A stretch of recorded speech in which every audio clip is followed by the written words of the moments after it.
Assalamualaikum warahmatullahi wabarakatuh. Saya Nurbaini Anilaili dengan nomor NPM 20111000452, Fakultas Tarbiyah dan Keguruan, Prodi PGMI kelas E. Di sini saya akan menjelaskan materi tentang wujud akulturasi kebudayaan agama Islam di Indonesia. Sebelum Islam masuk dan berkembang, Indonesia sudah memiliki corak kebudayaan yang dipengaruhi oleh agama Hindu dan Buddha. Dengan masuknya Islam, Indonesia kembali mengalami proses akulturasi. Apa sih yang dimaksud dengan akulturasi? Akulturasi adalah suatu proses sosial yang timbul manakala suatu kelompok manusia dengan kebudayaan tertentu dihadapkan dengan unsur dari suatu kebudayaan asing. Kebudayaan asing itu lambat laun diterima dan diolah ke dalam kebudayaannya sendiri tanpa menyebabkan hilangnya unsur kebudayaan kelompok itu sendiri. Dalam hal ini, proses akulturasi melahirkan kebudayaan Islam baru di Indonesia. Ada beberapa hal yang terpengaruh pasca masuknya Islam ke Indonesia. Yang pertama, seni bangunan. Seni arsitektur Islam yang menunjukkan akulturasi dengan budaya pra-Islam antara lain makam dan masjid. Keduanya menunjukkan bentuk-bentuk akulturasi dengan kebudayaan setempat dan sebelumnya, yaitu kebudayaan prasejarah dan Hindu-Buddha. Bentuk seni arsitektur yang lain seperti keraton dan benteng. Yang kedua, seni budaya. Pengaruh Islam tampak dalam bentuk kesenian dapat dilihat dalam wujud seni budaya seperti seni tari. Yang pertama, tampak dari tari debus.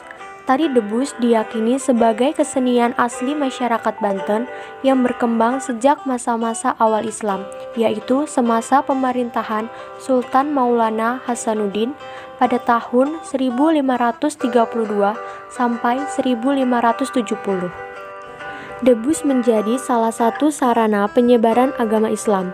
Pertunjukan debus ini diawali dengan nyanyian atau pembacaan ayat-ayat tertentu dalam Al-Quran serta dalam sholawat kepada Nabi Muhammad. Selanjutnya juga tampak dari tari Seudati. Tari Seudati berasal dari Provinsi Aceh. Tari ini adalah contoh pengaruh Islam dalam bidang seni, di mana Seudati sendiri berasal dari kata syahadat yang berarti saksi atau bersaksi atau utusan Allah. Dalam tari Seudati, para penari menyanyikan lagu tertentu yang isinya berupa sholawat terhadap Nabi.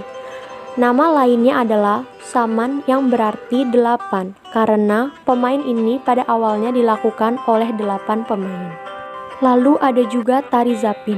Tari Zapin adalah contoh tari lainnya yang mendapat pengaruh Islam, tepatnya dari Arab, Persia, dan India sejak abad ke-13. Tarian tradisional ini bersifat edukatif dan menghibur. Tarian ini digunakan sebagai media dakwah Islamiyah melalui syair lagu-lagu Zapin yang didendangkan. Musik pengiringnya terdiri atas 2 alat yang utama, yaitu alat musik petik gambus dan 3 buah alat musik tabuh gendang kecil yang disebut dengan marwas. Yang ketiga, seni sastra. Seni sastra yang berkembang pada awal periode Islam adalah seni sastra yang berasal dari perpaduan sastra pengaruh Hindu-Buddha dan sastra Islam.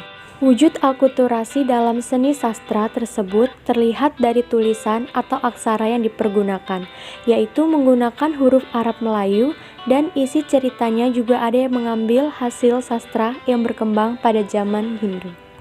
Ada beberapa bentuk-bentuk karya sastra tersebut, diantaranya yang pertama, hikayat. Hikayat merupakan kisah perseorangan yang diangkat dari tokoh-tokoh terkenal yang hidup pada zaman masa itu, seperti hikayat Hang Tuah. Yang kedua, babat. Babat merupakan suatu karya sastra yang hidup dalam masyarakat tradisional dan lingkungan kebudayaan Jawa. Babat termasuk dalam jenis historiografis tradisional dengan ciri utama bercampurnya unsur sejarah dan dongeng. Contohnya, babat Tanah Jawi. Dan yang ketiga, suluk. Suluk merupakan kitab-kitab yang berisi ajaran tasawuf. Contoh suluk antara lain adalah Suluk Sukarsa yang berisi tentang Ki Sukarsa yang mencari ilmu sejati untuk mendapatkan kesempurnaan hidup. Yang keempat, sistem kalender.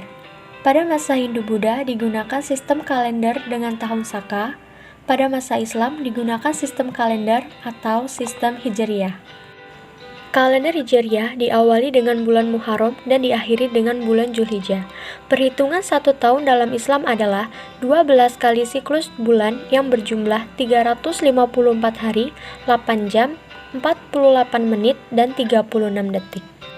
Dan yang kelima, tradisi dan upacara. Terdapat tradisi dan upacara yang merupakan perpaduan antara unsur-unsur lokal, Hindu-Buddha, dan Islam yang mengalami proses sinkretisasi.